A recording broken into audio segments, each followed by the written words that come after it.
Welcome to trendy TV. గత ఎన్నికల ముందు కాంగ్రెస్ ఎన్నో హామీలు ఇచ్చింది. ఇప్పుడు వాటి అమలు దిశగా ముందుకు సాగుతుంది. ఇప్పటికే కొన్ని పథకాల్ని ప్రారంభించింది. అలాగే 6 గ్యారంటీల కోసం దరఖాస్తులు తీసుకుంది. ఇదే బాటలో త్వరలోనే రైతులకు మరో శుభవార్తను కాంగ్రెస్ ప్రభుత్వం అందించబోతోంది. ఎన్నికల్లో ఇచ్చిన హామీ మేరకు రైతుల రుణాల మాఫీపై నిర్ణయం ప్రకటిస్తుందని తెలుస్తోంది. ఈ పథకానికి 32,000 కోట్లు అవసరమవుతాయని అంచనా వేసింది.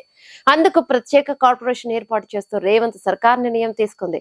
ఈ పథకంలో 30 లక్షలకు పైగా రైతులు లబ్ధి పొందుతారని లెక్కలు చెబుతున్నాయి. ఈ మేరకు అసలు వడ్డీ కలిపి ఒక్కో రైతుకు 2 లక్షల వరకు రుణమాఫీ చేయనున్నట్లు తెలుస్తుంది. బ్యాంకులకు ప్రభుత్వమే నేరుగా చెల్లించాలని, ఇందుకు సంబంధించిన వ్యవహారాలను అధికారులు చక్కబెడుతున్నట్లు తెలిపారు. పార్లమెంట్ ఎన్నికల కూడా వచ్చేలోగానే 2 లక్షల రుణమాఫీపై నిర్ణయం వచ్చే అవకాశం ఉందని అంటున్నారు. రుణమాఫీ ద్వారా 30 లక్షల మంది రైతులకి లబ్ధి కలగనుంది. కాంగ్రెస్ ప్రభుత్వం ఎన్నికల్లో ఇచ్చిన హామీలను తప్పకుండా నెరవేర్చుతుంది. త్వరలో 2 లక్షల రుణమాఫీ అమలు చేస్తామని స్పీకర్ గడ్డం ప్రసాద్ కుమార్ సైతం తాజాగా స్పష్టం చేశారు.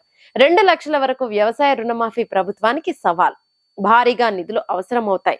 భవిష్యత్తులోనూ రుణమాఫీలు ఉంటాయని ఆశిస్తే కట్టే వాళ్ళ సంఖ్య తగ్గొచ్చు. బ్యాంకులు ఇక ముందు రుణాలు ఇచ్చేటప్పుడు 1కి 2 సార్లు ఆలోచించే పరిస్థితి ఉంటుంది. అయితే ఎలాగైనా రుణమాఫీ చేస్తామని, అసెంబ్లీ ఎన్నికల ముందు వరకు రుణం తీసుకున్న వారికి మాఫీ చేస్తామని అంటుంది. ఇక రైతు భరోసా పేరుతో రైతు బంధుకిస్తున్న మొత్తాన్ని 15,000కు పెంచినప్పటికీ అందులో అదనంగా ఖర్చు ఉండకపోవచ్చు. ధనికులు, నగరాలు, పట్టణాల చుట్టూ రియల్ ఎస్టేట్ కోసం భూములు కొన్న వాళ్లకు కూడా రైతు బంధు ఎందుకు అవసరమనే విమర్శ చాలా కాలంగా ఉన్నాయి.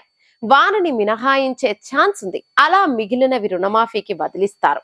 అలాగే వచ్చే ఆర్థిక సంవత్సరంలో రుణమాఫీ మొదలయ్యే ఛాన్స్ ఉన్నట్టు తెలుస్తోంది. ఈ వీడియో మీకు నచ్చినట్టయితే లైక్ చేయండి, షేర్ చేయండి, కమెంట్ చేయండి, సబ్స్క్రైబ్ చేయండి.